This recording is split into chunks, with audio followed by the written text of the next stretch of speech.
तर रामराम मंडळी, आपल्या महाराष्ट्रामध्ये सगळ्यांचाच फेवरेट आणि बायकांनाही करायला सोप्पा वाटणारा नाश्त्याचा पदार्थ तो म्हणजे की हे कांदा पोहे.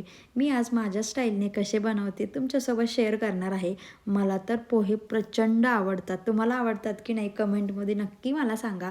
छान कच्चे शेंगदाणे घ्यायचे, ते तेलात छान फ्राय करून घ्यायचे आणि मी इथे दुसरीकडे पोहे भिजत ठेवलेले आहेत. छान स्वच्छ धुवून भिजत ठेवायचे. पोहे भिजले ना की मस्त मऊ लागतात खायला. त्यावरती आता मी हे तळलेले शेंगदाणे टाकते. तुम्ही इथं बघू शकता पोहे मी आधीच भिजवून ठेवलेले आहेत. आणि मग त्यानंतर ह्या उरलेल्या तेलामध्ये आपल्याला फोडणी द्यायची आहे. जसं की मोहरी, हिंग, हळद, कढीपत्ता आणि कापून मिरच्या, हिरवी मिरची टाकायची, कापून टाकायची, खूप छान लागते.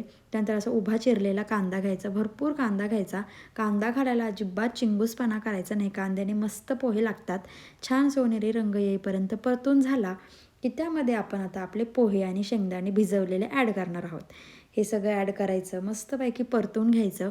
आणि आता आपण याच्यात चवीनुसार मीठ आणि थोडीशी साखर टाकणार आहोत. साखर जास्त टाकू नका, थोडीशी 2-4 दाणेच टाका. साखरेने छान चव लागते.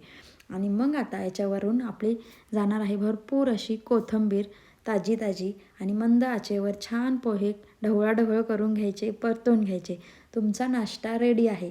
मुलांच्या डब्यालाही देऊ शकता आणि घरीही मोठेही आवडीने खातात. सगळ्यांनाच आवडणारा गरमागरम पोहेचा नाश्ता रेडी आहे. सोबतच गार्निशिंगसाठी मस्त असं किसलेलं खोबरं टाकायचं, भन्नाटच लागतं.